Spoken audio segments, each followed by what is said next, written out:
Hi, I really wanted to share this story with you ASAP because it's been inspiring me so much. So I'm making a quick homemade video. I didn't want to wait until to get into studio and not share it with you. And this is going to be one of the most inspiring things for me in 2019. And it revolves around my spirit animal for 2019, my spirit totem.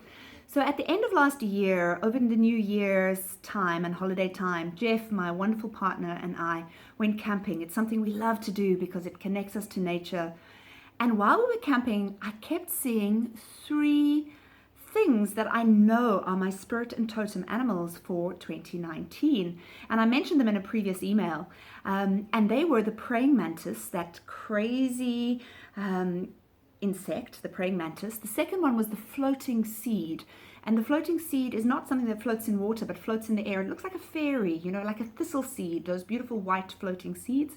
And then the third one is the one that I want to share with you today because it's been so powerful for me over the last month. And that is the inchworm. And so the inchworm is a type of caterpillar, but it moves differently from most caterpillars. I'm not sure if you know what an inchworm is or how it moves, but what happens is it moves its body forward like that. And then it has to wait. So its head moves forward like that. And then it has to wait for its bum to catch up with its head before it can move forward again. So it kind of goes and then like that, right? And its whole body kind of lifts up in the process. And I had this amazing experience watching two beautiful inchworms climb up our tent. And over the course of an hour, they moved quite far. And I just knew that this was, I know the power of signs and symbols that life sends us. And you might call it life or the universe or the divine or God sends us to really give us lessons and share with us some powerful truths. And the inchworm has shared such a powerful truth with me because in my life, that movement, that moving forward movement, I'm used to it. That's one of the movements that I love. I am a pioneer. I'm a trailblazer. I'm used to taking action and going and getting out there in the world. It's one of the things that I teach as a fairy godmother, how to expand into your dreams, goals, vision for your life. And that movement is that expansion. And it's one of the movements that I absolutely know well, and I love it. And I realized, 2018 was quite a challenging year for me. And as I watched the inchworm, I understood why. And I understood it was because in 2018, I kept doing this movement, this stretching, but I didn't do this movement of my allowing time and space for my bum to catch up with my head. And so I was doing this movement, but not getting anywhere, stretching, expanding, taking action, but not getting anywhere because I wasn't allowing the integration. And then in the last few weeks, I've been contemplating the power of integration because I've really been applying it into my life, and I'll share with you how. And what I've realized is there are many disciplines that teach the power of this integration. So one that I do often is yoga. And if you go into a yoga class, you'll spend an hour and a half doing all the different postures and all the different asanas.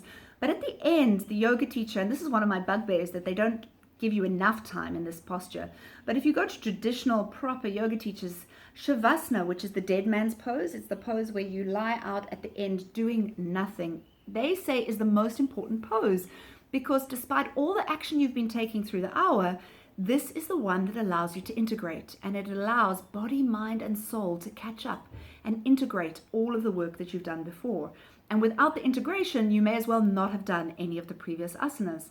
I was also chatting to a friend of mine about this, and she mentioned to me that Olympic athletes, when they build in to their training schedules, they build in time of massive activity, massive training, and then they build in time of rest and integration because your muscles actually break down during massive activity and they repair and rebuild during that time of rest and integration, which I found wow. And so the reason it's been so profound for me in the last month in 2019 is every morning I keep thinking of the inchworm, and I have been looking at my days and weeks and months through the eyes of the inchworm.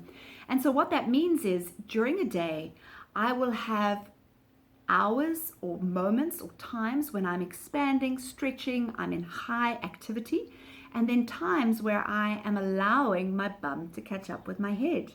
times of rest, times of integration, times of just being present, reflecting. During my weeks, I've done the same thing. So last week, I was launching Dreams and Goals with Soul. So Monday, Tuesday, Wednesday were periods of stretch. They were days of stretch. And then Thursday, Friday, Saturday, Sunday were real bum catching up with head time. So they were softer, more gentle, more relaxed, more reflective times. And then I'm even looking at doing that with my months this year. So January was a stretch month because I was launching Dreams and Goals with Soul, because I put out all those amazing training videos. And I was going to put a whole lot of stuff into February, and I was like, no, right? No stretching in February. February is bum catching up with head month. And then in March, I'll stretch again. So I really wanted to share that with you. The power of integration, the power of doing the stretch and then allowing your mind, body, soul to integrate and catch up before you take the next stretch. So please think about the inchworm. And of course, if you want some more fairy godmother tools, tips, magic, please visit me on my YouTube channel. Please subscribe down below and you'll get more of these. And also on my website, fairygodmotherinc.com. Sending you huge love and lots of stretching and integration.